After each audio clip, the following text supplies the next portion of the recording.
লিজা নামক মেয়েটির জীবনে শেষ পর্যন্ত কি ঘটেছিল শুনুন তাহলে। বাবা মা ভাই বোন সব মিলে ছিল একটি ভদ্র শান্ত সুখের পরিবার। কোনো অভাব ছিল না, আর বিলাসিতাও না, ছিল শুধু ভালোবাসা আর প্রশান্তি। লিজা কখনো চাহিদা কিছু মুখে বলার আগে বাবা সব বুঝে যেত।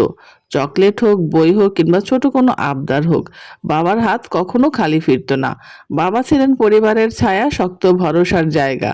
সন্তানদের মানুষ করার জন্য জীবনের সব কষ্ট তিনি নিজের কাঁধে তুলে নিয়েছিলেন। লিজা ভাবতেই পারেনি এই নিরাপদ পৃথিবী একদিন হঠাৎ করে ভেঙে পড়তে পারে। একদিন অফিস থেকে ফেরার পথে একটি ট্রাক দুর্ঘটনায় এক মুহূর্তে সব শেষ হয়ে যায়। সে যেই মানুষটি প্রতিদিন হাতে করে সংসারের হাসি নিয়ে ফিরত, সেই মানুষটি আর ফিরলেন না। সেই দিন পর থেকে লিজার জীবনে নেমে আসে এক চরম কঠিন বাস্তবতা। যে মেয়েটি কোনোদিন স্বপ্নেও ভাবেনি যে একটা চকলেট কিনে দেওয়ার মতো কোনো মানুষ থাকবে না, আজ সে ভাবতে থাকে কার কাছে চাইবো, কে দিবে।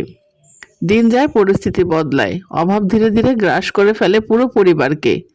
এক সময় শান্ত সংসারে ঢুকে পড়ে অনটন। তবুও তারা ভেঙে পড়েনি, কারণ তারা ছিল দরিদ্র কিন্তু ভদ্র। এই ভদ্রতাই ছিল তাদের পারিবারিক শিক্ষা।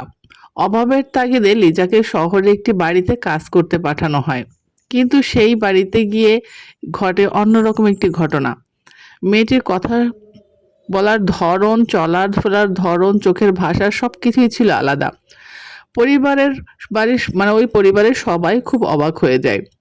তারা বুঝে ফেললো এই মেয়েটি কোনো কাজের মেয়ে নয়, এই মেয়েটি একটি ভদ্র পরিবারের সন্তান।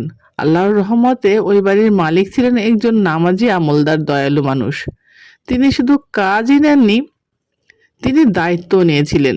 তিনি লিজার মায়ের সঙ্গে কথা বলেন, পূর্ণ পরিবারের নিশ্চয়তা দেন, এবং এমন অবস্থায় যেন তারা এবং সেখানে এমন অবস্থা করে দেন যেন তারা গ্রামে থেকে ঘরে বসে কাজ করে খেতে পারে, এবং তাদের পরামর্শ দেন মেয়েটিকে যেন স্কুল অথবা মাদ্রাসায় পড়ান, কারণ শিক্ষা বন্ধ করা যেন না হয়। সেদিন লিজার মায়ের চোখের পানি ধরে রাখতে পারেনি, কৃতজ্ঞতায় কেঁপে উঠল তার কণ্ঠ, কারণ বিপদের দিনে মানুষের পাশে থাকা এটা হচ্ছে আল্লাহর সবচেয়ে বড় একটি রহমত। এভাবেই বাবাহারা ভাই বোনেরা গ্রামের বাড়িতে শুরু করলো তাদের নতুন জীবন। কষ্ট ছিল, পরিশ্রম ছিল, কিন্তু হাল ছেড়ে দেওয়া ছিল না। 1 বছর পর সেই দয়ালু লোকটি সপরিবারে গ্রামে চলে যান তাদের অবস্থা নিজ চোখে দেখার জন্য। যা দেখেন তাতে তিনি অভিভূত হন। খামার, সবজি বাগান, পরিশ্রমী হাতের ছোঁয়া, বদলে দেওয়া জীবন, আলহামদুলিল্লাহ। মানে তারা এখন স্বাবলম্বী, শান্তিতে আছে, সম্মানের সাথে বেঁচে আছে। এই গল্পটা আমাদের শেখায় বিপদের দিনে একটি ভালো মানসিকতা একটা মানুষের জীবনে অমূল পরিবর্তন এনে দিতে পারে।